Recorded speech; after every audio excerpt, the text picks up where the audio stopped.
Before everything fell apart, my life followed a comfortable routine. I never imagined my world would turn upside down. Work was steady, relationships were stable, and I believed that hard work, honesty, and diligence would naturally make things fall into place. But I soon realized how little control I actually had over the important things. Looking back, I wonder if there were signs I missed. In hindsight, I can spot the small inconsistencies, the moments of unease I ignored because I trusted those around me. At the time, I brushed them off, focused on keeping the peace. My loyalty was my blind spot. When my therapist suggested I write down my experiences, she said my unresolved anger was a heavy burden. She believed that, until I confronted the pain of betrayal, I wouldn't be able to heal.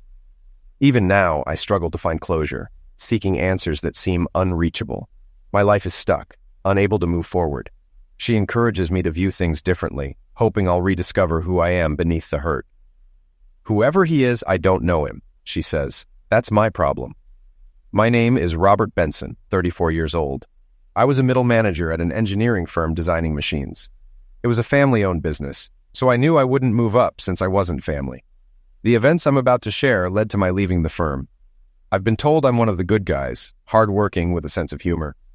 I took my responsibilities seriously, especially my marriage, but it seemed I was the only one. In high school, I did slightly above average through hard work. I wasn't a genius, but I passed my exams.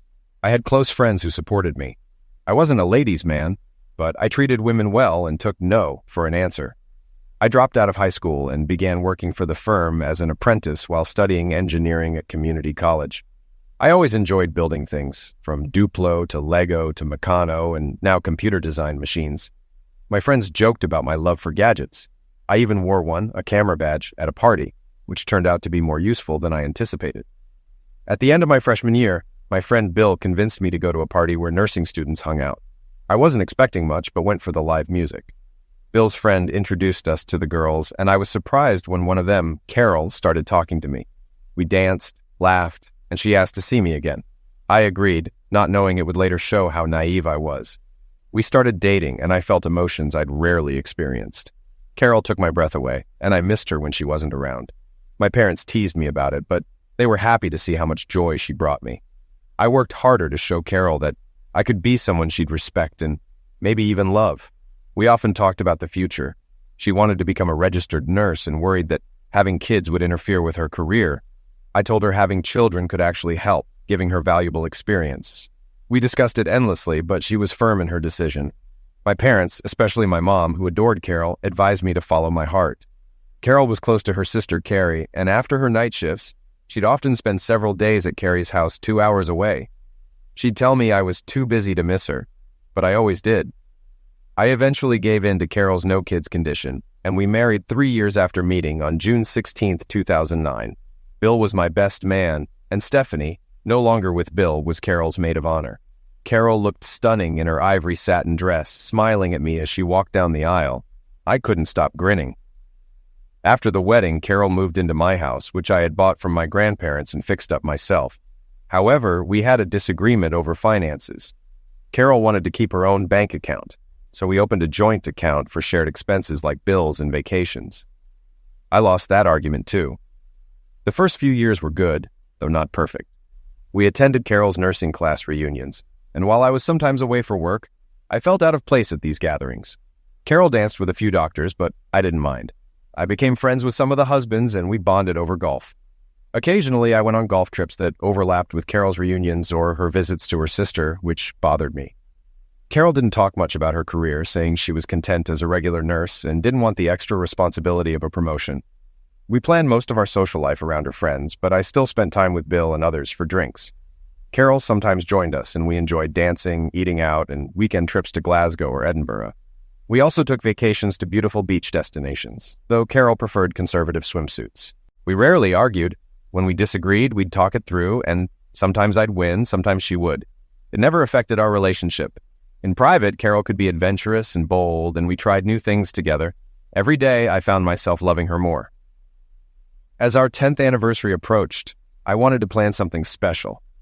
I talked to Stephanie about booking a hotel, dinner, and dancing. She agreed and promised to keep it a secret from Carol. A few days before the event, I told Carol, and she was thrilled.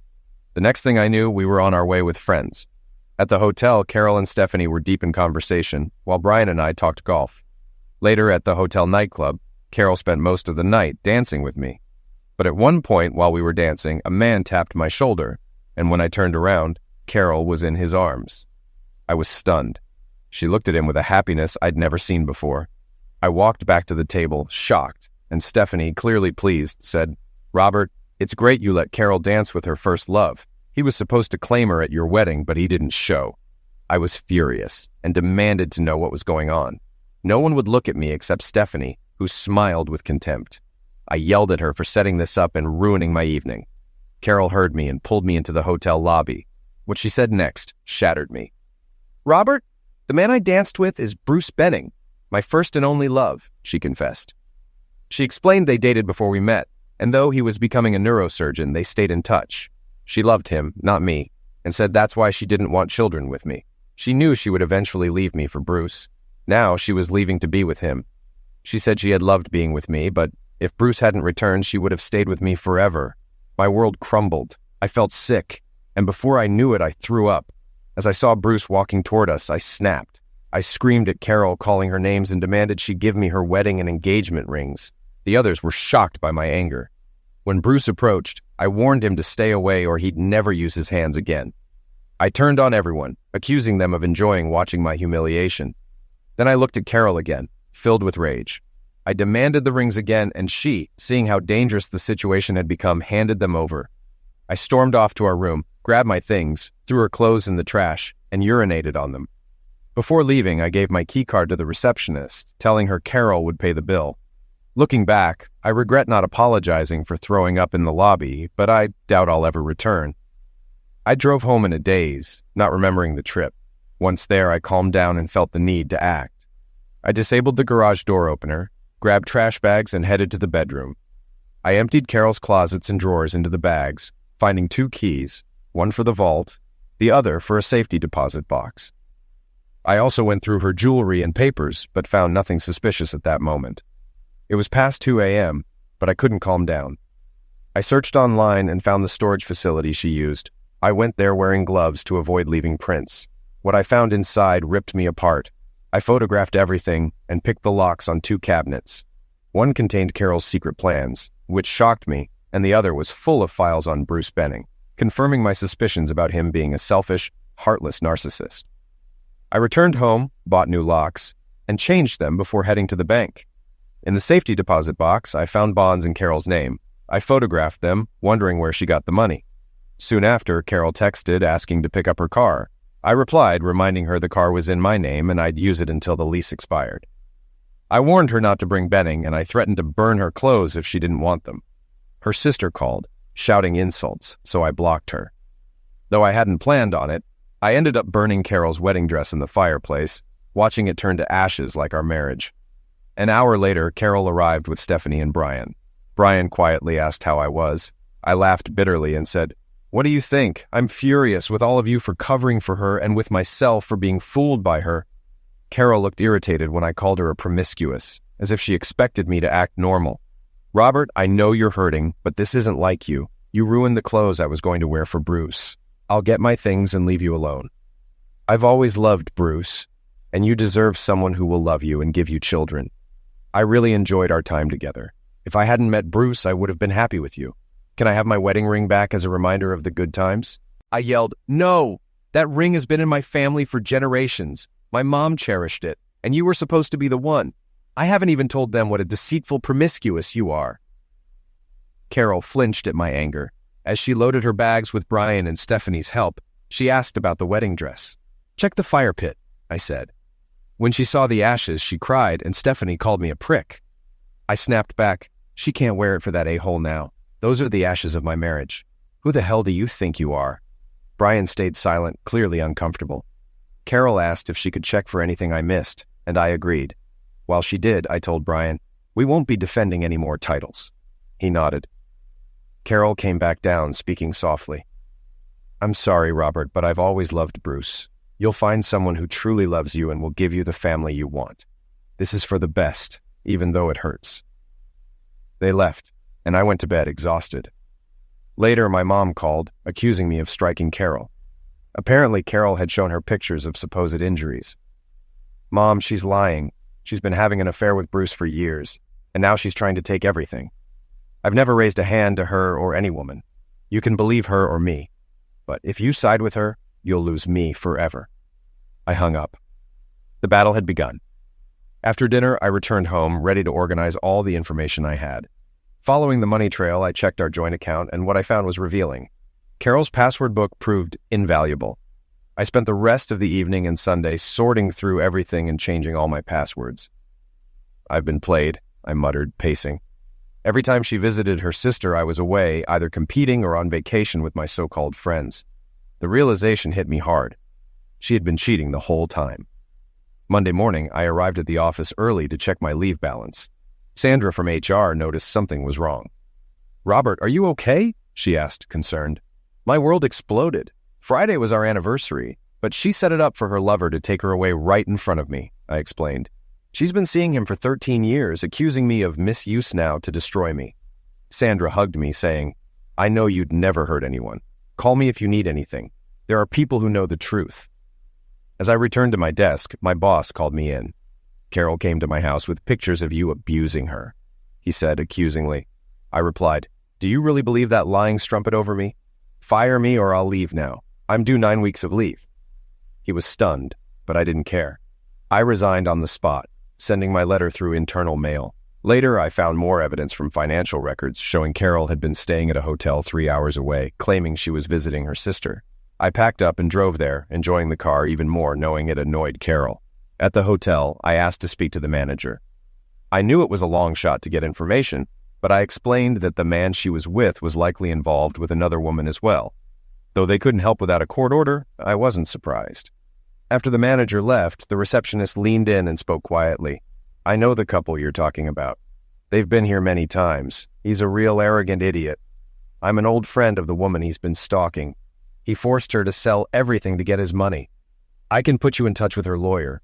She's great and can help you get a court order." I nodded, grateful. "Thanks." If Carol had just left with a prenup, I wouldn't have done anything. But now they're trying to ruin my life. They picked the wrong person. 15 minutes later, I met with Heather Morrison, a tough lawyer who listened as I explained everything. She asked, "Do you have the evidence?" I replied, "Yes, it's all documented on my phone and camera, and more organized on my laptop." Heather smiled. "Meet me tomorrow at 7:30, and we'll go over it all before heading to the courthouse at 8:30. I think we can get a warrant for the hotel videotapes." Feeling hopeful, I added, "He usually uses this hotel group. He scammed 3 other women." Heather's eyes hardened. "I'll be your lawyer if you want. That prick won't know what hit him." The next morning, I met Heather again, along with Jim, the father of one of Benning's sufferers, and a private investigator. I handed them an SD card with all the evidence, including files on another sufferer, Betsy. Jim, visibly angry, said, "The world would be better off without him." At the courthouse, Heather spoke with a clerk, which seemed unusual, but then a man approached and ordered the clerk to stop Betsy from paying or selling her house. He handed Heather a warrant for all the hotels in the group and warned the manager, Marvin, to cooperate or face jail. When we arrived at the hotel, Marvin hesitated, but Heather scared him into compliance. Security input the dates Carol claimed to visit her sister, and the names Mr. and Mrs. Benning appeared. Soon we had video evidence of Carol and Benning together, having a meal and entering their room. We also found 26 more reservations across different hotels in the group, though footage older than 18 months was unavailable. Heather was pleased, noting everything down, and the manager promised to send all the videos and documentation. Back in Heather's office, she laid out the plan. "We need them to initiate the divorce. If you file for infidelity now, they'll retaliate with charges using those pictures against you.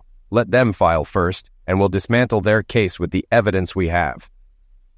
Jim was still tracking down other sufferers while Heather prepared to use the videos to undermine Carol's case. Her team would handle the finances and legal details. "I need a break," I sighed. "I'm tired. I want to fight, but I'm exhausted." Heather agreed. "Take a few weeks off. You deserve it. But when you're ready, you'll need to find a job. Someone will hire you, even with these false accusations." Discovering that Benning had cheated on other women too oddly comforted me. I wasn't the only fool. Finding proof helped me feel less worthless, though I was still tired and angry whenever I thought about that night. I took some time off, heading south to ride roller coasters for stress relief, then up to Inverness to explore the North Coast 500. The scenery helped me forget the betrayal for a while. When I returned home, I was surprised to see my lawn well maintained. My neighbor Gordon came out smiling. "The wanderer returns," he joked. "Sandra called, worried about you. She and some others helped tidy your garden. But officials have been looking for you, so expect a visit soon."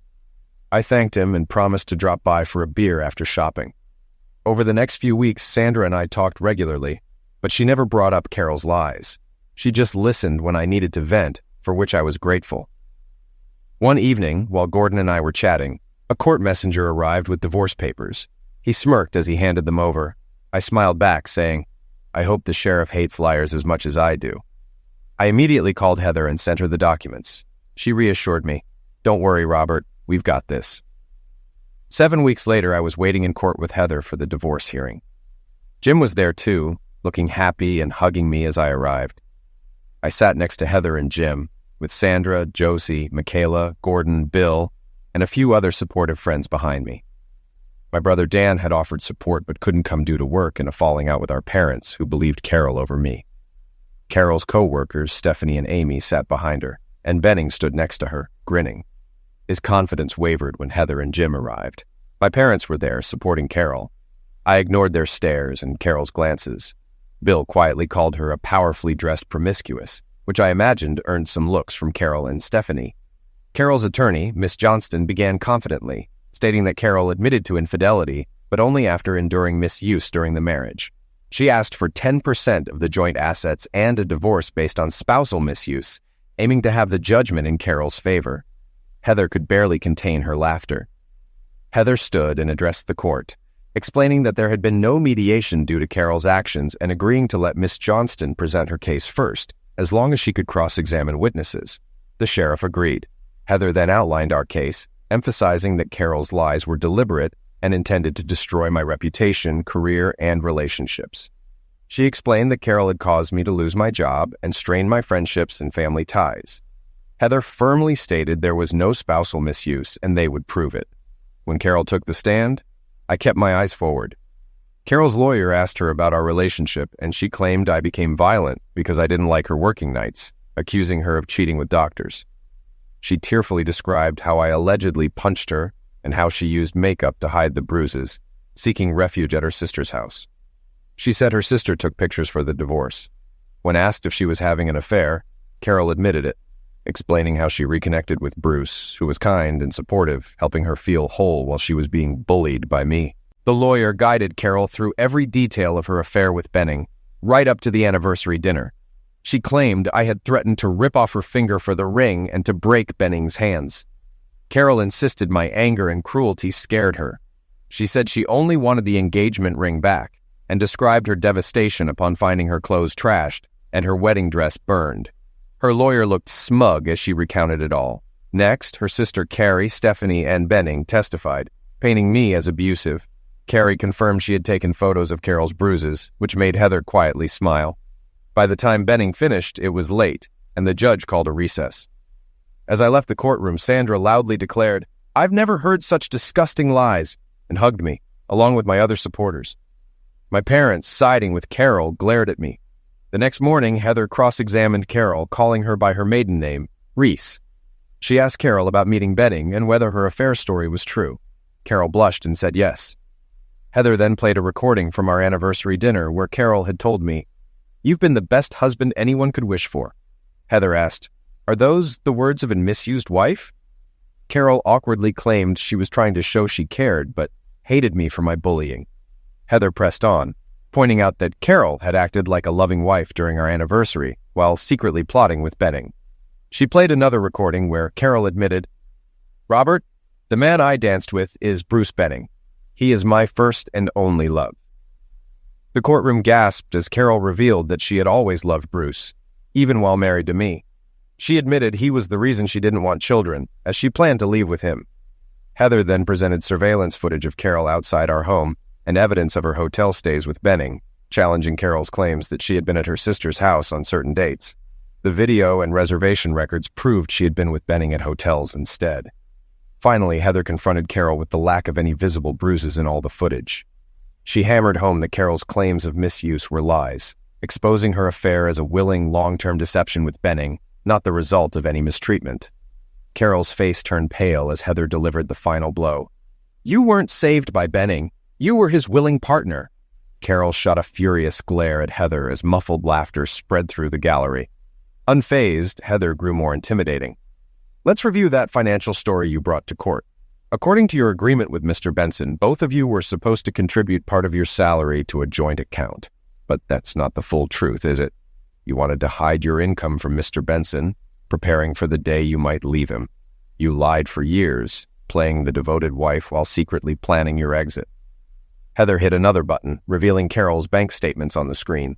They displayed substantial savings she had concealed and significant payments from her job that she had kept secret. "A poor nurse who didn't want a promotion?" Heather scoffed. "But in reality, you're the third most senior nurse at the hospital, earning almost 4 times what you told Mr. Benson." Next, Heather brought up the bonds. "How do you explain these being in your name, found in your safety deposit box? These bonds belong to Mr. Benson, and you've been hoarding them." Visibly shaken, Carol tried to defend herself.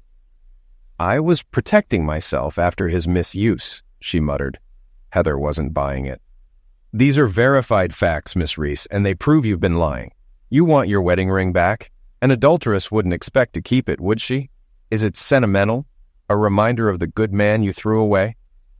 In a rare moment of defiance, Carol replied, "I love that ring. It meant everything to me, especially after he burned my wedding dress. I want it back."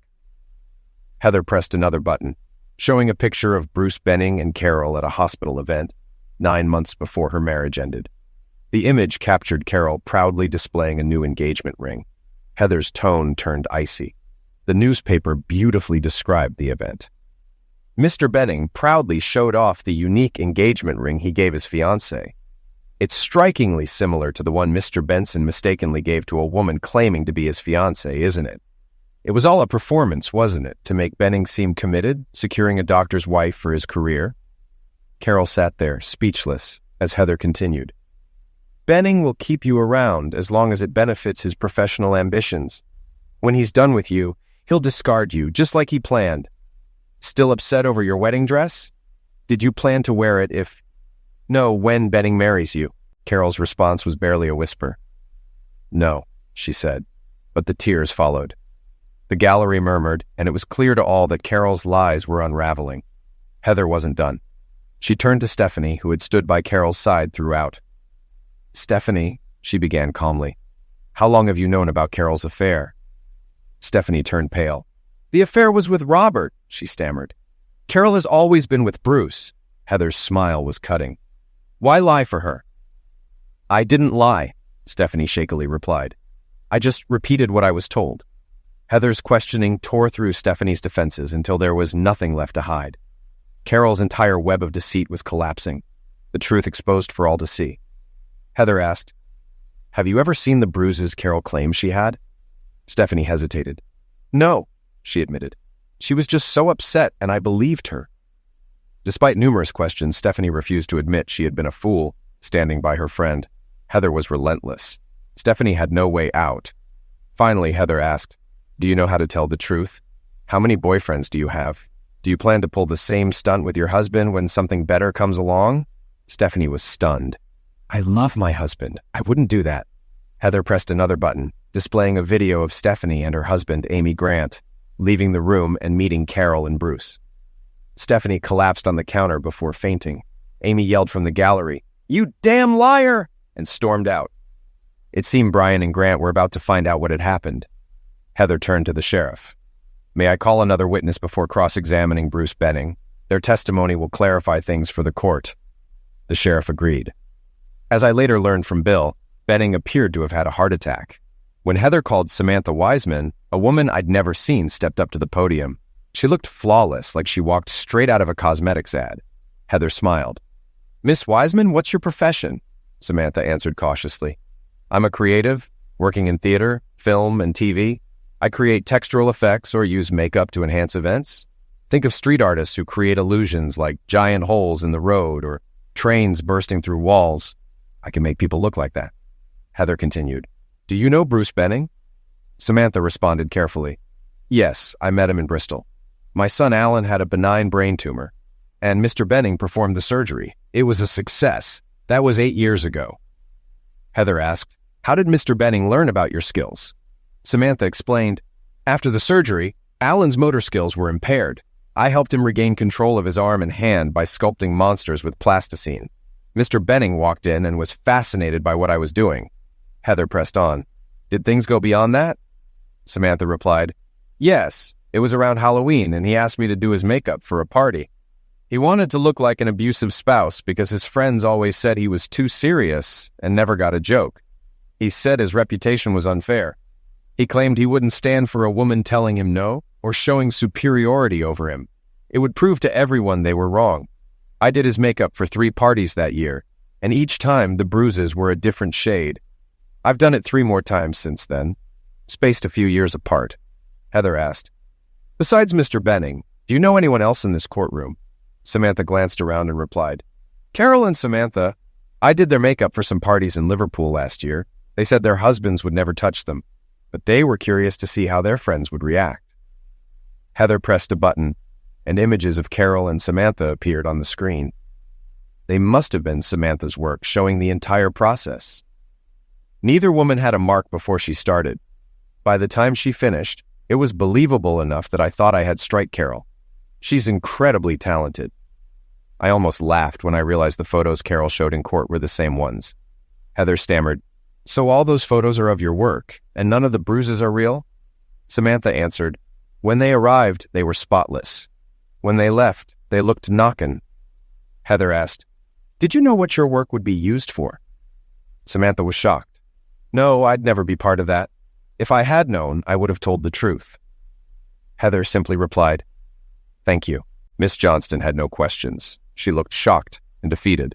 The sheriff hummed, as if signaling his satisfaction with the case being near its end. But Heather wasn't finished. As Benning was testifying, 2 men entered the courtroom looking only at him. Benning's expression darkened. I kept my gaze fixed on him, eager to watch Heather break him down. My smile, rehearsed for this moment, betrayed how much I looked forward to it.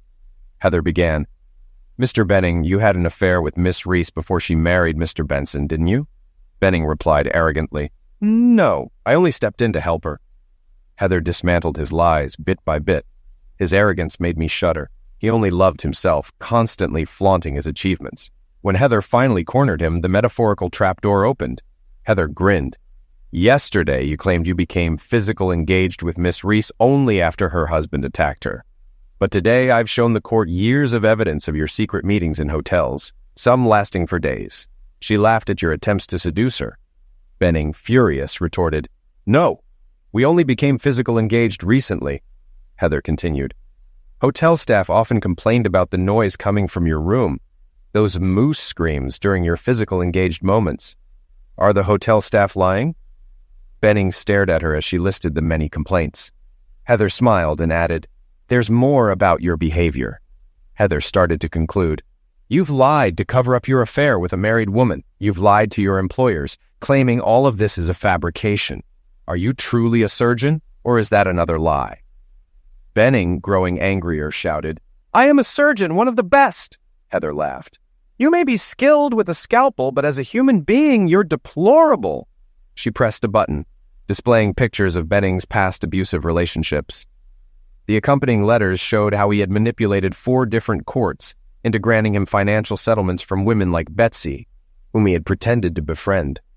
Heather scrolled through more damning images and letters. The courtroom watched as Benning's pattern of manipulation and deceit became evident. She pressed further. These records suggest that you orchestrated these schemes as revenge against women who rejected you. Isn't that true? Benning sat silently, visibly uncomfortable. Heather continued. Court documents show that all these women denied attacking you. Yet you convinced the sheriff with fabricated evidence. You lied, didn't you? Benning fidgeted, but said nothing. Heather leaned in, sensing her advantage. Your colleagues were right about you. You can't handle women standing up to you. You pursued them for their property and persecuted them when they said no. You lied in court, didn't you?" Benning's face turned red, but he remained tight-lipped. Heather's voice sharpened. "You're nothing but a small man, in every sense, Mr. Benning." His outburst didn't escape the sheriff's notice, and Heather almost laughed when he snapped, calling her a bloody witch.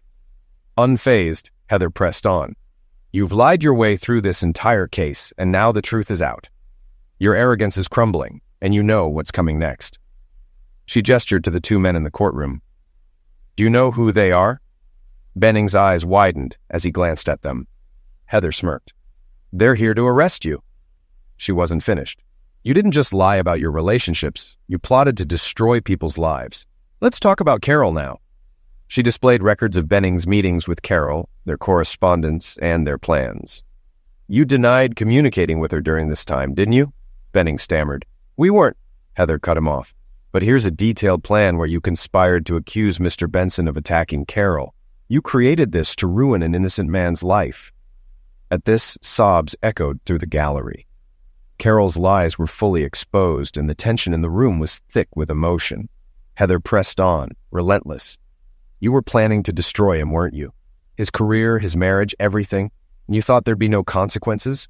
Benning, clearly shaken, tried to downplay it. "It was just talk. We weren't really going to go through with it." Heather, incredulous, fired back. "But you did! You set it all in motion. You manipulated Miss Johnston into bringing this case to court, thinking you'd walk away untouched." She paused for effect before continuing. "And you weren't stopping there, were you? You were already plotting your next scheme to steal more money, weren't you?" Benning denied it, but his unease grew. He glanced nervously at the two men and at Carol, who was visibly distraught. Heather, sensing the final blow was near, addressed the gallery. "Now, let's turn to the final piece of evidence." She pressed a few buttons, and the courtroom collectively gasped as a new document appeared on the screen. It was Benning's plan to sue Carol for all her money. A loud sob burst from Carol as she saw her name in the details of Benning's betrayal. Her crying intensified as the plan to marry her, only to discard her later, was revealed. Benning had been planning to use her as a pawn to secure his position as chief neurosurgeon, only to ruin her life once he got what he wanted. Heather addressed the court. "This so-called surgeon has lied in court after court, manipulating others to secure financial gains. And now Sheriff Griffiths in Hamilton has issued a warrant for his arrest." She motioned toward the two officers. "These officers are here to execute that warrant on behalf of his sufferers." As the officers approached, Benning paled, his defeat obvious. Heather added, "This morning, I secured a court order freezing all of your assets. It's already in effect." She stared directly at him. "I'm sure Miss Reese now understands the difference between what she threw away and the con artist standing before us." The officers handcuffed Benning, leading him out of the courtroom. The gallery sat in stunned silence as Heather turned to the sheriff, signaling her work was complete. Heather then turned to me. "Mr. Benson, I believe it's time for your testimony." I stood up and took the stand, still reeling from all the revelations. Heather gently guided me through the details of my marriage, the betrayal, and the lies that had upended my life. I explained the shock I felt upon learning what had been happening behind my back, how my world collapsed because of their lies. "I lost my job, my parents distanced themselves, and many of my friends cut me off," I explained, my voice heavy with emotion. "They all believed I was a misuser. I haven't been able to find work since, despite being a damn good engineer." Heather nodded, giving me space to share my story. "And how has this impacted your life?" "It's taken everything from me," I said quietly. "Everything I cared about." The sheriff, visibly moved, gave his closing remarks. "Mr. Benson, you have been fully vindicated and spared a gross mishap of justice. You are, as your attorney said from the beginning, a decent, honest, and caring person. You deserve a good future with someone who shares those qualities." With that, the case was closed, and the courtroom erupted in tears and embraces. Jim hugged Heather, then me. Bill, Sandra, and others came over to offer their support. I saw my mother in the gallery, crying. She had lost her daughter because of these lies, and her time with her grandchildren had been cut short. But at least now, the truth was out. The next day, the sheriff dissolved my marriage and awarded me my rightful share of our joint assets. He ordered my ex-wife to repay the money she had used on her affair and car, as well as contribute to our joint account. The settlement amounted to £112,500, and she was ordered to pay me £675 a month until I found a job with a salary comparable to what I had lost. Heather's team had every detail meticulously documented, and the court received the evidence. Carol looked like a shell of her former self, and even Samantha's makeup couldn't hide the toll her tears had taken. The sheriff sternly warned Carol that he was considering jail time for her courtroom lies. "If the truth hadn't come out, you would be facing a much longer sentence," he said. Carol was fined £5,000, and her 3-month suspended sentence would become active if she failed to pay within a month. Carrie and Samantha were each fined £1,000, also due within 30 days. Heather's next steps were clear. She would pursue Benning's removal from the medical register through the General Medical Council. While we spoke, Jim got a call from Hamilton Court. Benning had been taken into custody. Sheriff Griffiths made it clear to Benning's defense that the next time he appeared in court, he would need to deposit all the money he had stolen from those 4 women into the court account, or face a long prison sentence.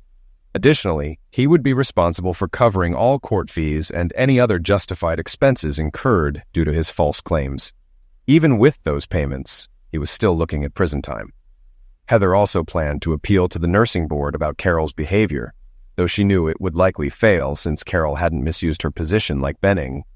Still, it would raise a red flag for potential employers. As I moved forward, Heather advised me to endure the child support payments until I found a new job. Jim startled me when he quietly said, "Stay with Sandra for a bit. She seems to like you. Whenever I talk to her, she's always kind and thoughtful. Maybe you two can help each other out, even though she said she can't be what you want, whatever that means. I'll say this once. With everything you've been through, you should see a counselor. Despite your cheerful attitude, you're hurting a lot. You're not fooling us. A counselor can help you find yourself, live your life, and find happiness. You deserve that. Heather and I have seen so much over the years, but your story is one for books and movies. You're a good, decent, honorable man. Help me get that man back and make a damn good life that'll prove them wrong." As we parted, Heather's final words made me chuckle. "If you think the sheriff let her off easy by not throwing her in jail, he didn't. My bill will be around £24,000. Yours would be lower since you were so helpful to Betsy, but she'll never know it." Dan came by after work, looking happy for me but exhausted from sleepless nights with the new baby. They'd decided to have a 3rd child because he wanted a son, and now he had one. Our parents hadn't met him yet. He offered me a night shift job, but I declined. I didn't have much experience in that field. He put his arm around me and said, "You'll find the right person. You'll have the family you want, at least until you get hit with that first dirty diaper." He laughed as he left.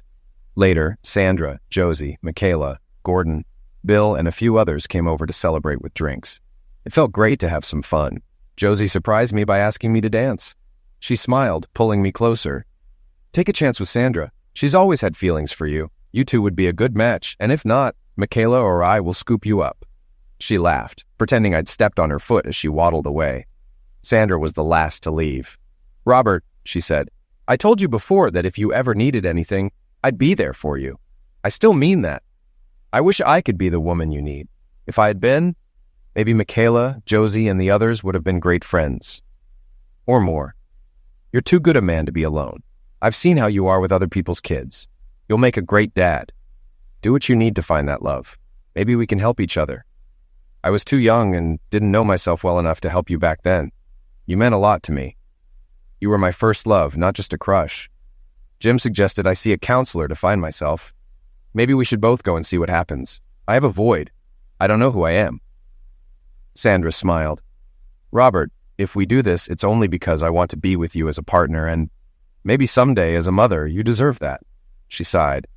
"Let's try seeing a counselor." 2 days later, the local newspaper came out, and I was on the front page. The article was detailed, explaining how they had tried to set me up. No one was left doubting that I was the good guy. The comments section online showed no support for her, and some of the things people said about her fate were unsettling. About 8 weeks later, Heather emailed me with copies of her letters to the General Medical Council, the General Board of Nursing, and the leadership of Cary Evangelical Church. She didn't spare Benning, detailing his public disclosures, lies in court, and demanding his medical registration be suspended immediately. At his 3rd hearing, despite repaying over £250,000 he had swindled from those women, Sheriff Griffiths sentenced him to 5 years in prison. Heather handed Samantha Wiseman's photographs and testimony to the prosecutor, who made sure Benning's defense had the evidence before they even left the courtroom. Benning pleaded guilty on the first day of his plea hearing, earning a 33% reduction on his sentence. Sheriff Griffiths cited an earlier ruling upheld by the Court of Appeal, saying that while the maximum term was 5 years, he believed the High Court would have given Bennings 7.5. He considered sending him to the High Court, but decided against it due to the backlog caused by COVID. "Appeal at your own risk," he said. Bennings' disgrace made national headlines, and Sunday papers tore him apart. I was approached for comment but declined, stating I was still too emotionally raw from her betrayal to speak publicly. Heather's letter to the evangelical church leadership raised questions about Carrie's suitability for her role and potential promotions. She pointed out that Carrie had lied under oath, violating the very commandment she swore on the Bible to uphold. I doubted her marriage would survive, given how zealous her husband was about their faith. At the golf club, I found out Brian and Stephanie had split, and Amy and Grant had broken up too. Even Sarah and Mark were having issues because of her closeness to the others, leading to Mark's growing suspicions. At least my golf shots went 15 yards farther when I imagined the ball belonged to one of the Bennings. As for Carol, I couldn't care less about her. Karma's a witch. Sandra and I have been seeing 2 psychologists for over 3 months now. It's been tough, but we've been there for each other. Well, at least she's been there for me. Sharon helps Sandra, and I go along, but only stay for the big stuff. Sandra told me her mom was pretty terrible to her. Really bad, actually. I had dated Sarah, and Sandra would hug me when I cried. When we talked about my feelings regarding Carol and our marriage, I was a mess. Sarah helped me break down the emotional wall I had built to cope. I hated her for easing the pain because she made me confront the real issue. Carol's betrayal wasn't the worst part. It was how far she was willing to go to destroy me that broke me. I didn't recognize this version of Carol, and I didn't recognize myself anymore. Sarah told me I hadn't done anything wrong. I was just turning my anger inward because I couldn't find answers. She said if I could write it all down and see it clearly like an engineering problem, I'd realize it was 2 deceitful people who did this to me. It wasn't my fault. I didn't play any part in what they did. I was the good guy everyone saw. Sandra backed Sharon up on this, and because of her, I wrote this article. She was very convincing, even offering me a reward if I did it. I've read the article several times, and I can finally see that none of this was my fault. None of us had any reason to suspect what Carol was doing. We had a perfect marriage, hardly any arguments. Maybe I was gullible for believing she loved me, but there was nothing I could have done to stop what they planned. Now, I just need to come to terms with that. I know I ruined their plans more than they ruined mine. I called Sandra to tell her I was finished with the article. She said she'd be over soon. I'm not sure what the reward will be, but she's an amazing baker, and she teased me with the idea of scones. I love scones. We've been spending a lot of time together, cuddling at the movies or at her house, fitting in time whenever we can. We have great conversations. We share so many interests, though some don't really interest each other, and that's fine with us. For instance, she doesn't get why I like golf. A good walk ruined, she calls it.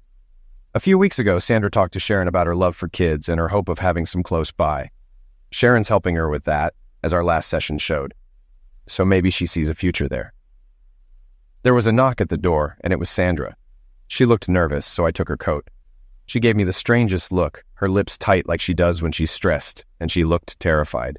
She sighed, shrugged, and slowly took off her coat. I've been doing what Sharon suggested to prepare, but I'm scared, she said. I led her into the living room and sat down beside her. Sandra, you don't have to do this. Robert, I want to. This is the first step toward being more for you. What else could I do? We moved forward. 2 weeks later, everything changed again. I was in a great mood because I got a job with a competitor of Ducharme, paying me more than they did. Neil Davidson seemed like a solid guy. During the interview, everything I'd heard about him was confirmed. He'd been through his own struggles, so he understood what I was going through, but that didn't stop him from thoroughly testing my engineering skills. Sandra and I spent most evenings together. Last weekend, I took her to a roller coaster park in Staffordshire. It was her first time, and she screamed the whole ride, but loved it. I booked a room with twin beds, and when Sandra came in, she seemed deep in thought after her 2 sessions with Sharon that week. I picked her up and danced with her, thrilled about my new job and, more importantly, about having her in my life. I kept telling her how happy I was as we danced. That same day, I proposed to her. We toasted to the future. She said, "We'll have time to talk about what we want, but is there anything you think we should discuss now?" I glanced around. "Where are we going to live? You might not want to stay here because of its history." Sandra laughed. "I'll live anywhere with you. I don't see any reason to move." The new houses feel like rabbit holes. I used to come here with you when you visited your grandparents, and the love in this place made it special. We'll make our own memories here. There's plenty of space, 4 bedrooms and room for another bathroom. I'd change some of the colors, but that's about it. The garden's big enough for kids to play safely. We could even plant some vegetables, herbs, and maybe fruit. I nodded. What about the wedding? Are you planning the perfect one? Sandra seemed surprised. I've never dreamed of having a big wedding. It'll be small. I only have my mom, sister, and her family. I've got 4 or 5 close friends. 2 of them will pretend to be mad I stole you from them. You've got your friends like Bill and Gordon and your brother and his family. I understand you don't talk much about your parents and that you feel betrayed by them. I just worry that our kids won't have grandparents to spoil them. My dad died young, and my mom's not in the best health. But she was a great mom and will be a wonderful grandmother. It's your choice, and I'll support it either way.